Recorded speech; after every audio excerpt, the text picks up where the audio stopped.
Hi, my name is Constant van Aerschot and I am teaching everything related to nature and natural capital.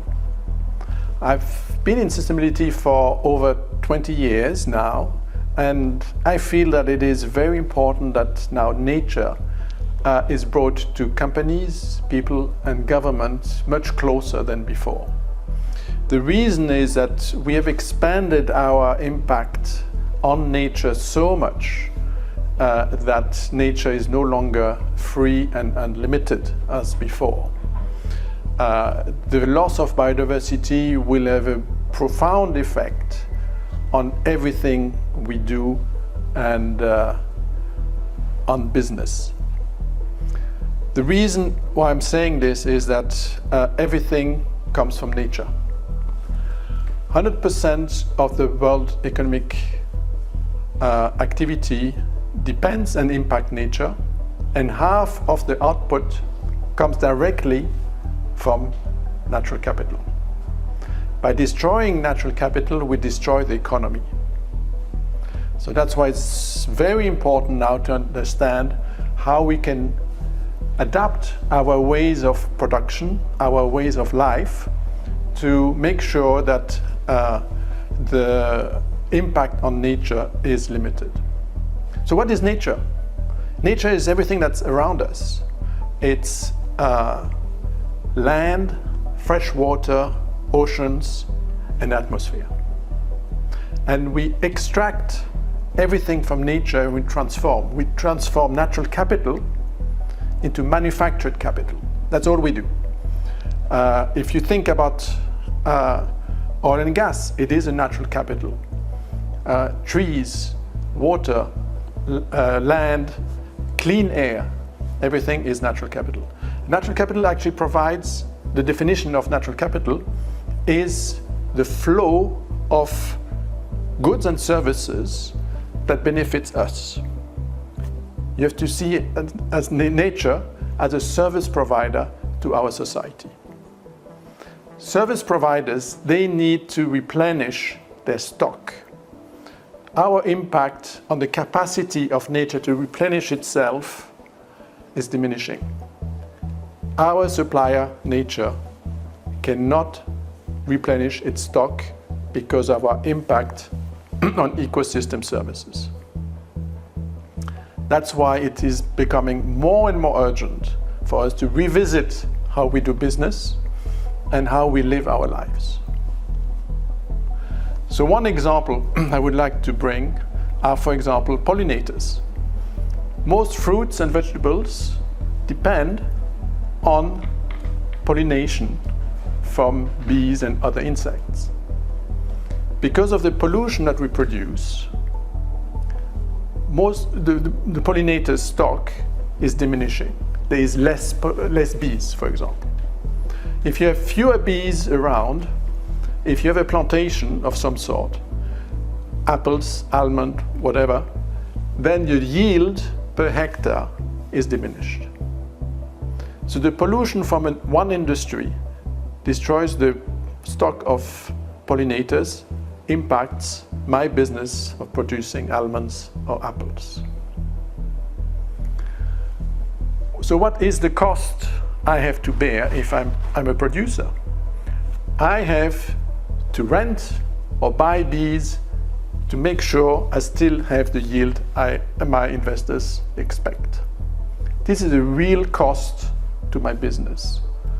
It's basically, if you like, nature is sending the bill today because the service is no longer there.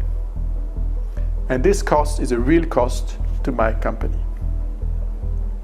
Another example of ecosystem service that is being changed is climate change, of course. Climate change means we have to put a price on carbon to the high polluting industries. So which is a high polluting industry if you are in the business of producing a sport shoe? A sport shoe relies on leather. Leather comes from cows, and cows need land and water. and cows emit methane, which is a highly pollutant chemical. So this sports shoe manufacturer said, well, there will be a price of carbon everywhere, sooner or later.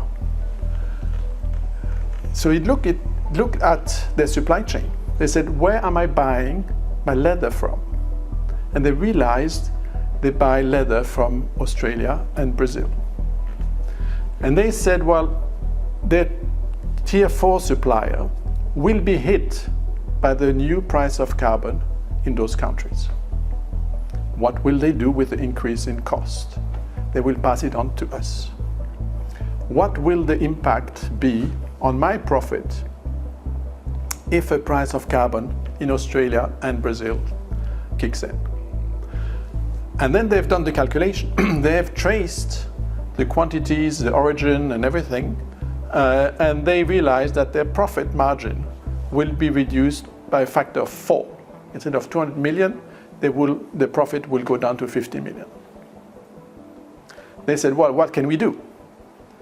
They said, well, why don't we ask the R&D team to look into producing something that looks and feels like leather that our customers like, but does not rely so much on cow skin and has a lower carbon footprint.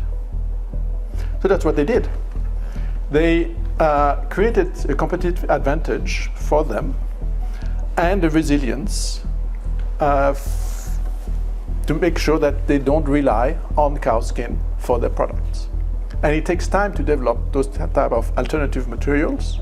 It takes time to market them properly. But in the end, the footprint will be less. And when the price of carbon will be imposed, it will be then not impact them so much. So I think these are the two examples of how companies, when they think about the impacts and dependency on natural capital, can create a competitive advantage and resilience to their business. Also create confidence for the investors, because they say, well, you will not be impacted so much compared to another, so they're more likely to attract more investors. So these two examples with the bees and the leather really explains why we need really to look into natural capital. So in conclusion, it is extremely important for companies and for people and for government to realize the importance of natural capital. It must be included in their strategy. And we can, as an individual, also act on it. So it's basically changing our lifestyle, because our lifestyle directly impacts natural capital. Whether it's clothing, choices of travel, or food, it will automatically impact natural capital through the supply chain. Government will need to put in place an accounting system to actually grasp and understand and measure the value of natural capital into their national accounts. Once they've done this, they will be able to say, well, natural capital is a value. It's valuable to me, whether it's for tourism, because tourism rely heavily on natural capital, nice beaches, nice landscapes, that's all natural capital. You can actually do an accounting, national accounting on the natural capital, and then you can say, well, it justifies the investment to protect it. So that's a step number one. So that's at government level. At business level, we have seen the two examples with the bees and the leather. Companies will survive if they take into account the impacts and dependency on natural capital, will be more resilient and future-proof. So I hope I gave you a little insight on natural capital, why it is important for companies, government and individuals to work on it and to understand the impacts and dependencies. And with this, I thank you very much for your attention, and I hope it was useful and interesting for you. Thank you very much.